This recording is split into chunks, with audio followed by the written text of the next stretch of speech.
दुनियादारी is sponsored by नेक्स्टडोर hub. अपने business को ऑनलाइन लेकर आओ फ्री में। नेक्स्टडोर हब पे अपना दुकान ऑनलाइन करना है एकदम आसान।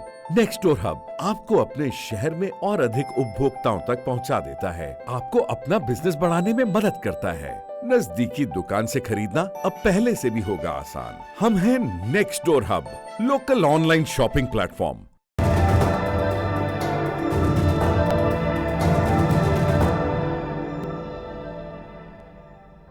एक किताब है, धार्मिक है, उसमें जमीन के एक टुकड़े का जिक्र है।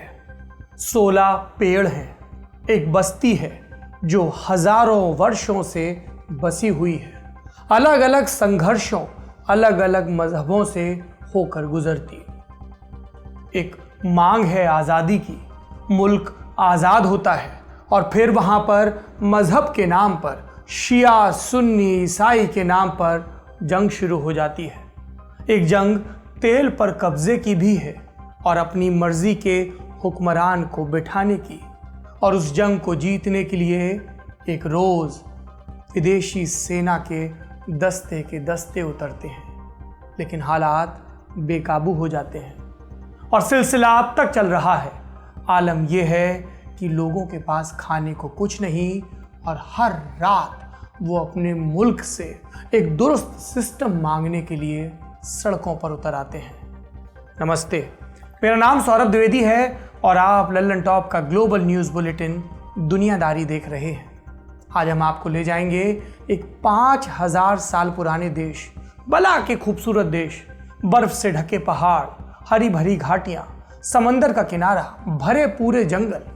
यहाँ आप पहाड़ पर स्कीइंग भी कर सकते हैं और समंदर में तैर भी सकते हैं, और वो भी सिर्फ 24 घंटे के फासले में। सुंदरता तो है ही, कच्चे तेल और गैस का भंडार भी है और खाना इतना जायकेदार कि लार टपक जाए। एक से एक कहानियां हैं यहाँ की। मसलन जैतून के वो 16 पेड़ जिनकी उम्र लोग 6000 साल बताते हैं। कहते हैं इन पेड़ों का रिश्ता बाइबल में वर्णित नोआ से है। नोआ ने जमीन की तलाश में अपने कबूतर को उड़ाया, फिर एक दिन चोंच में छोटी सी टहनी दबाए वो कबूतर नोआ के पास लौटा। टहनी माने पेड़, पेड़ माने जमीन। लोक कथाएं मानती हैं कि इन्हीं में से किसी पेड़ की टहनी थी वो। ये किस देश की बात कर रहे हैं हम? ये वहाँ की बात है जहाँ से अमेरिका को मिडिल ईस्ट में टांग अड़ाने का चस्का लगा। ये बात है 15 जुलाई 1958 की। दोपहर के करीब 3 बजे थे। मेडिटेरेनियन के तट पर बसे एक शहर में समंदर किनारे कुछ जहाज आकर लगे। इन जहाज़ों पर अमेरिका का झंडा लहरा रहा था। इन जहाज़ों से उतरे लगभग 1700 अमेरिकी मरीन्स यानी कि कमांडो। क्यों आए थे ये मरीन्स यहाँ? ये आए थे मिडिल ईस्ट में अमेरिका के पहले सैन्य ऑपरेशन के वास्ते। ये ऑपरेशन उस देश में चल रहे एक संकट से जुड़ा था। संकट जिसका लिंक था वहाँ रहने वाले 2 धार्मिक समुदायों के बीच पसरे तनाव से। एक तरफ ईसाई, दूसरी तरफ मुसलमान। लेकिन इस संकट में अमेरिका का क्या काम था? अमेरिका का काम जुड़ा था उसके हितों से, और ये 2 तरह के थे। पहला, कोल्ड वॉर की रेस में सोवियत संघ से जीतना, और दूसरा, मिडिल ईस्ट के तेल भंडारों तक आबाद और सस्ते में पहुंच। इन फायदों की सोचकर मिडिल ईस्ट में अपनी गोटियां सेट करने लगा अमेरिका। गोटियां जैसे ईरान में मनपसंद सरकार बिठाना, सऊदी के साथ दोस्ताना ताल्लुकात रखना, वहां अपना एयरबेस बनाना, इराक में किंग फैजल द्वितीय को साथ मिलाना। जिस दिन ये 1700 अमेरिकी मरीन्स इस देश में पहुंचे, उसके एक दिन पहले ही अमेरिका को मिडिल ईस्ट में एक बड़ा झटका भी लगा था। क्या हुआ था? इराक में प्रो अमेरिकन किंग फैजल की हत्या हो गई थी। जॉर्डन के प्रो अमेरिकन राजा हुसैन बिन तलाल को मारने की कोशिशें हो रही थी। अमेरिका को लगा शिराजा बिखर रहा है, और इस बिखरते मंजर को संभालने के लिए अमेरिकी मरीन्स इस देश में पहुंचे। इराक और जॉर्डन की तरह यहाँ भी सत्ता के केंद्र से उसकी दोस्ती थी। गृह युद्ध के कारण राष्ट्रपति कमील शमून पर खतरा मंडरा रहा था, और इन्हीं कमील शमून की मदद के नाम पर अमेरिका सिविल वॉर में कूदा और टांग अड़ाकर उसने हालात और बिगाड़ दिए। तब के बिगड़े हालात अब तक बिगड़े हैं। किस देश की है ये कहानी? इस देश का नाम है लेबनान। अमेरिकी उच्चारण में कई लोग इसको लेबनान भी कहते हैं। लेबनान शब्द बना है हिब्रू भाषा के शब्द लिब्न से, जिसका मतलब होता है सफ़ेद। मानते हैं कि उजले बर्फ से ढके पहाड़ों के कारण लेबनान को ये नाम मिला। ये देश बसा है पश्चिमी एशिया में। लोकेशन देखें तो दुनिया की सबसे अशांत जगहों में से एक। उत्तर और पूरब में सीरिया, दक्षिण में इजराइल, पश्चिम में साइप्रस। इसी पश्चिमी दिशा में लगभग 225 किलोमीटर की इसकी बाउंड्री मेडिटेरेनियन सी यानी कि भूमध्य सागर से भी जुड़ी है। एक ज़माने में इस मुल्क में देवदार के घने जंगल हुआ करते थे। अंधाधुंध कटाई के कारण अब वो जंगल नहीं बचे। हाँ, देवदार के पेड़ बचे हैं, लेकिन लेबनान के झंडे पर उसका राष्ट्रीय चिन्ह बनकर। इस मुल्क की राजधानी है बेरूत। कहते हैं कि यह शहर 7 बार राख हुआ और हर बार वापस खड़ा हो गया। करीब 10,000 ईसा पूर्व से ही यहाँ इंसानों की बसाहट रही। रोमन साम्राज्य के असर में यहाँ ईसाई धर्म पहुँचा, फिर अरबों ने पहुँचाया इस्लाम। इस देश ने ईसाई और मुस्लिमों के बीच का क्रूसेड भी देखा। तब ये ग्रेटर सीरिया का हिस्सा हुआ करता था। 1918 में ऑटोमन साम्राज्य के पतन के बाद ये आ गया फ्रांस के संरक्षण में। फ्रांस कैथोलिक देश था। उसने लेबनान को सीरिया से अलग कर दिया। लेबनान के मुस्लिम आज़ाद होना चाहते थे। उनका ये संघर्ष भी कई वर्षों तक चला और तब 1 जनवरी 1944 को लेबनान आज़ाद देश बना। शुरुआती दौर में लेबनान का झुकाव अरब की तरफ था, वो भी इजराइल विरोधी गुट की ओर। लेकिन फिर 1952 में जब ईसाई धर्म के कमील शमून राष्ट्रपति बने तो वो पश्चिमी देशों की तरफ झुकने लगे। राष्ट्रपति शमून की इस प्रो वेस्ट पॉलिसी ने लेबनान में और अशांति बढ़ा दी। वहाँ ईसाई और मुसलमान आमने सामने आ गए। शमून के खिलाफ पहले से असंतोष था। इसमें घी डाला अमेरिका से आई मरीन्स की मदद ने। मुल्क में बगावत छिड़ गई। जिन शमून की सरकार बचाने आई थी अमेरिकी सेना, उनके हाथ से सत्ता निकल गई। लेबनान का सिविल वॉर फिर रुका, लेकिन हालात सामान्य नहीं रहे।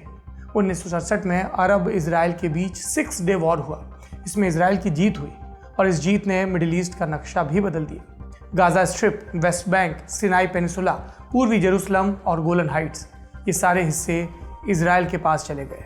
अरब देशों में इससे बहुत नाराज़गी थी और इजराइल से बिल्कुल सटा हुआ था लेबनान। तो यही वो जगह थी जहां पर नाराज़गी को आगे बढ़ाने की कोशिशें होने लगी। जी, लेबनान में इजराइल विरोधी गतिविधियां होने लगी। इजराइल को मिटाने पर तुले फिलिस्तीनी लड़ाके लेबनान में रहकर एक्टिविटी करते। इससे इजराइल को एतराज़ था। वो चाहता था कि लेबनान की सरकार इसे कंट्रोल करे, लेकिन ऐसा हुआ नहीं और तब इजराइल ने चीज़ें अपने हाथ में ली। उसने लेबनान के फिलिस्तीनी गढ़ वाले इलाकों को निशाना बनाया। इससे लेबनान की सरकार दबाव में आई और उसने फिलिस्तीनी कमांडोज पर सख्ती लगाने की कोशिश की और इस कोशिश में ये दोनों भी लड़ पड़े। ये उठापटक आने वाले दिनों में और बड़ी कलह पैदा करने वाली थी। क्या थी ये कलह? इसका बैकग्राउंड था कम्युनल टेंशन। लेबनान में कई धर्मों के लोग थे, ईसाई भी, मुस्लिम भी, और मुस्लिमों के बीच भी शिया और सुन्नी का बंटवारा। इन सब में एक समझौता हुआ। तय हुआ कि देश का राष्ट्रपति ईसाई होगा, प्रधानमंत्री सुन्नी होगा और संसद का स्पीकर शिया। लेकिन इस सिस्टम में ईसाइयों के पास बढ़त थी क्योंकि सबसे बड़ा पद था। मुस्लिम इससे नाखुश थे और सबसे ज़्यादा नाखुश थे शिया, क्योंकि उन्हें लगता था कि उन्हें बचा खुचा हिस्सा ही मिला। और पोलराइजेशन के इसी माहौल में फिर शुरू होता है सिविल वॉर 13 अप्रैल 1975 को। आप समझिए कि ये कितना बड़ा वॉर था, कितना बड़ा गृह युद्ध था। केवल 1975 से 1976 के बीच इस गृह युद्ध के दौरान लगभग 50,000 लेबनीज नागरिक मारे गए। पूरी इकॉनमी की बैंक बच गई। स्थितियां और बदतर हुई मार्च 1978 में, क्योंकि इस समय यानी कि इस महीने में इजराइल ने लेबनान पर हमला कर दिया। क्यों किया? इजराइल के निशाने पर था फिलिस्तीनी लिबरेशन ऑर्गेनाइजेशन यानी कि PLO, जो लेबनान में बेस बनाया था। इस मारधाड़ के बीच दुर्गति तब और बढ़ी जब यहाँ शिया सुन्नी का झगड़ा अगले स्तर पर पहुंच गया। और इस झगड़े का आर्किटेक्ट भी कोई दूसरा मुल्क था, ईरान था। वो ईरान जिसने एक सफल क्रांति के रास्ते साल 1979 में खुद को एक इस्लामिक देश बना लिया। ईरान कहता था वो दुनिया भर के शिया मुसलमानों का रहनुमा है। ईरान के शिया कट्टरपंथी सिर्फ एक देश पाकर संतुष्ट नहीं थे, उन्हें अपना रेवोल्यूशन अरब के बाकी हिस्सों में निर्यात करना था। और इसके लिए उन्हें सिविल वॉर में उलझे लेबनान के अंदर दिखी उपजाऊ जमीन, वहाँ शिया मुसलमानों के शोषण को हथियार बनाकर उन्होंने खड़ा किया एक संगठन हिजबुल्लाह, वो आतंकवादी संगठन जिसे ईरान का सबसे कामयाब एक्सपोर्ट माना जाता है। 1975 में जो सिविल वॉर शुरू हुआ था लेबनान में, वो 15 साल चला। नवंबर 1990 में खत्म हुआ, तब जब शिया संगठनों ने लड़ाई खत्म करने के समझौते पर दस्तखत किए। लेकिन सिविल वॉर खत्म होने के बाद भी लेबनान में शांति नहीं आई। क्या वजह रही इसकी? पहली, हिजबुल्लाह और इजराइल का झगड़ा। दूसरी, सीरिया जैसी विदेशी ताकतों की दखलंदाजी। और तीसरा, राजनीतिक अस्थिरता। हिजबुल्लाह और इजराइल एक दूसरे को खत्म करना चाहते थे। इसके अलावा हिजबुल्लाह की एक बड़ी कोशिश थी कि इजराइल अपनी सेना लेबनान से हटा ले। इस मामले में एक बड़ा टर्निंग पॉइंट आया 1999 में। इस साल इजराइल के प्रधानमंत्री एहूद बराक ने एक ऐलान किया, कहा कि 1 साल के भीतर हम अपनी इजरायली आर्मी को लेबनान से निकाल लाएंगे। और ऐलान के मुताबिक ही मई 2000 तक लेबनान से इजराइल की रुखसती हो गई। ये हिजबुल्लाह और उसके पीछे खड़े ईरान की बड़ी जीत बताई गई। अब आते हैं सीरिया पर। उसने भी अपनी सेना बिठा रखी थी यहाँ। वो लगातार लेबनान की पॉलिटिक्स में दखलंदाजी कर रहा था और इसकी वजह से लेबनान में राजनीतिक अस्थिरता बनी हुई थी। सीरिया का सपोर्टर था हिजबुल्लाह। इन दोनों ने मिलकर फरवरी 2005 में देश के पूर्व प्रधानमंत्री और सीरिया विरोधी गुट के नेता रफीक हरीरी की हत्या करवा दी। जिस कार बॉम्बिंग में हरीरी की हत्या हुई, उसमें 21 और लोग मारे गए। सीरिया ने हत्या करवाई ताकि विरोधी गुट का सबसे बड़ा चेहरा रास्ते से निकल जाए। लेकिन इस हत्या ने लेबनान में एंटी सीरिया सेंटिमेंट सुलगा दिए। मई 2005 में वहां पर संसदीय चुनाव हुए तो एंटी सीरिया गठबंधन सत्ता में आ गया। लेकिन ये लेबनान की राजनीतिक अस्थिरता का अंत नहीं था। सरकारें बदलती रही, कलह चलती रही, कभी कहीं धमाका, कभी कहीं कार विस्फोट, सांप्रदायिक हिंसा और फिर सीरियन सिविल वॉर का भी असर। असद विरोधी गुट की हिजबुल्लाह से लड़ाई, सीरियन युद्ध से जान बचाकर लेबनान आए लाखों शरणार्थियों की समस्या और सऊदी और ईरान का प्रॉक्सी वॉर तो था ही। इसके अलावा मिलिशिया ग्रुप्स, आतंकवाद, चरमपंथ और लेबनान के माथे आई आफतों की लिस्ट बढ़ती चली जा रही थी।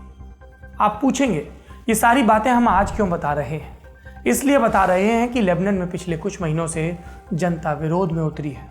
ये विरोध कमोबेश रोज सुर्खियां बना रहा है।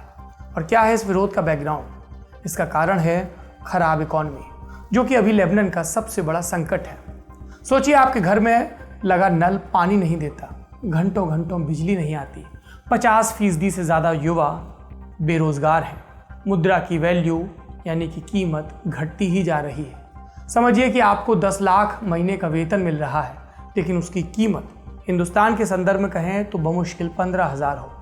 महंगाई इतनी ज़्यादा कि मुट्ठी भर मछली खरीदने के लिए आपको 5,000 लेबनीज पाउंड खर्च करने हो। लोगों के फ्रिज खाली हैं, जेबें खाली हैं, बच्चों के लिए दूध तक खरीदना मुश्किल है। देश पर कुल कर्ज टोटल जीडीपी से 150% ज़्यादा हो गया है। सबसे कमज़ोर अर्थव्यवस्था वाले देशों में आखिरी यानी वेनेजुएला से बस एक पायदान ऊपर है लेबनान। नेता और मिनिस्टर मज़े में हैं, अय्याशी कर रहे हैं और नागरिकों को इतनी भी सुविधाएं नहीं कि बुनियादी ज़रूरतें पूरी हों। Political system fail, economy fail, ऐसे में जनता क्या करेगी? वो सड़कों पर उतरेगी। और यही हो रहा है लेबनान में पिछले 9 महीनों से। ये प्रोटेस्ट शुरू हुआ 17 अक्टूबर 2019 से। विरोध का तात्कालिक कारण बना एक टैक्स। हुआ ये कि सरकार ने व्हाट्सएप इस्तेमाल पर टैक्स लगा दिया। इस टैक्स ने बरसों से दबे गुस्से में तीली लगा दी। लोग भड़क गए। लेबनान की पब्लिक सबसे पहले राजधानी बेरूत में सड़कों पर उतरी। शुरुआत में दर्जनों लोग। दिलचस्प बात यह कि इस भीड़ का कोई सांप्रदायिक चरित्र भी नहीं था। सभी धर्मों और संप्रदायों के लोग शामिल हुए और बेरूत से शुरू हुआ ये प्रोटेस्ट लेबनान के अलग अलग हिस्सों में फैला। यहाँ तक कि हिजबुल्लाह के गढ़ वाले जो इलाके हैं, जहाँ जनता हमेशा डरी सहमी रहती है, वहाँ भी लोग बाहर निकले। प्रोटेस्ट शुरू होने के 12 दिन बाद यानी 29 अक्टूबर को लेबनान के प्रधानमंत्री साद हरीरी को इस्तीफा देना पड़ा। नई सरकार आई, लेकिन लोग अब भी सड़कों पर डटे हैं। रात होते ही जैसे लेबनान के शहर युद्ध के मैदान में बदल जाते हैं और ये प्रोटेस्ट दिनों दिन उग्र होता जा रहा है। लोगों के गुस्से का सबसे ज़्यादा शिकार हो रहे हैं बैंक। भीड़ पेट्रोल बम फेंक कर बैंक में आग लगा रही है, इसलिए कि ये बैंक उनकी पस्त इकॉनमी के सबसे चुभने वाले प्रतीक हैं। लोग बैंकों में जमा अपना पैसा नहीं निकाल पा रहे। लेकिन गुस्सा सिर्फ बैंक तक या इकॉनमी तक सीमित नहीं। लोग समूचा बदलाव चाहते हैं। भ्रष्टाचार खत्म हो, सिविल सोसाइटी बने, झगड़ा कलह बंद हो, सरोकारों वाली सरकार आए, राजनीतिक स्थिरता आए। अगर आप दशकों से अराजकता और हिंसा झेल रहे नागरिकों के गुस्से की सोचें, आंख बंद करके खुद को उनकी जगह रखकर देखें, तो आपको समझ में आएगा लेबनान की जनता किस कदर परेशान है। ये था आज की दुनियादारी का बड़ी खबर सेगमेंट। अब बढ़ते हैं सुर्खियों की तरफ। पहली सुर्खी ईरान से। उसने कहा है कि वो अमेरिका से बातचीत करेगा बशर्ते अमेरिका न्यूक्लियर डील से बाहर निकलने की मुआफ़ी मांगे, तेहरान को मुआवजा दे। बकौल राष्ट्रपति हसन रूहानी, जब तक अमेरिका उस पर लगे प्रतिबंध नहीं हटाता तब तक बातचीत नहीं होगी। दूसरी सुर्खी है ट्रंप वर्सेस ट्विटर। ट्विटर ने फिर कार्रवाई की है ट्रंप पर। क्या कार्रवाई?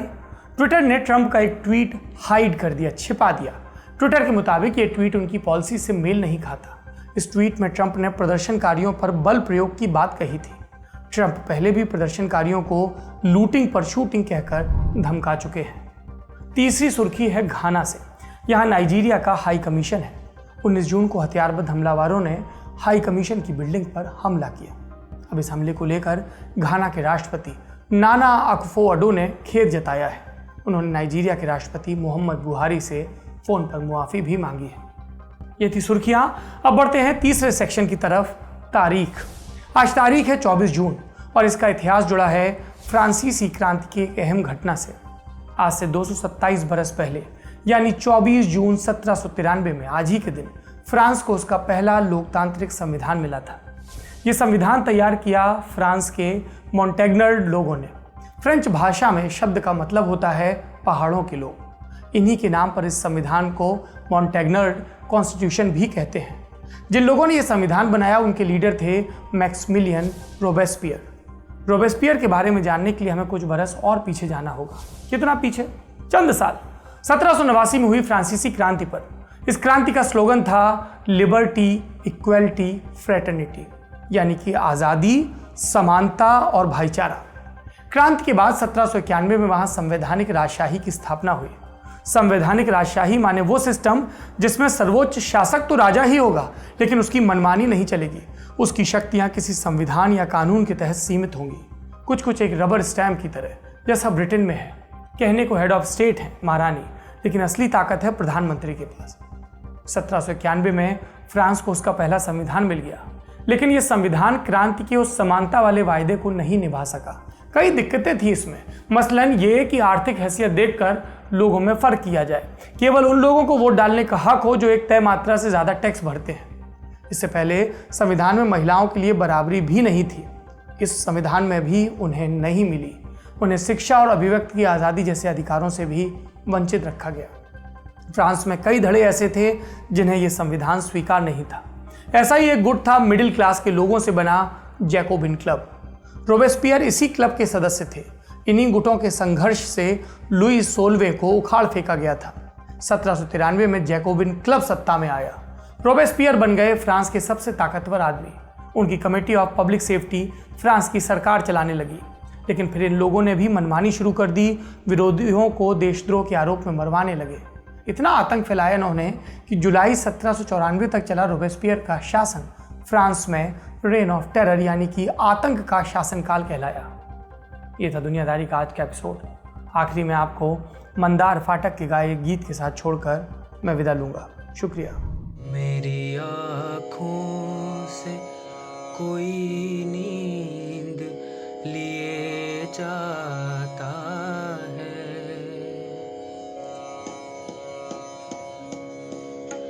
मेरी आँखों से कोई नींद लिए जाता है, मेरी आँखों से कोई नींद लिए जाता है। दूर से प्यार का पैगाम दिए जाता है, मेरी आँखों से कोई नींद लिए जाता है। रात भर जागेंगे हम तुमसे छुप छुप के सनम, रात भर जागेंगे हम तुमसे छुप छुप के सनम, आँख झपके ना कभी चांद तारों की कसम, दिल मेरा आज ये इकरार किए जाता है, दूर से प्यार का पैगाम दिए जाता है, मेरी आँखों से कोई नींद लिए जाता है।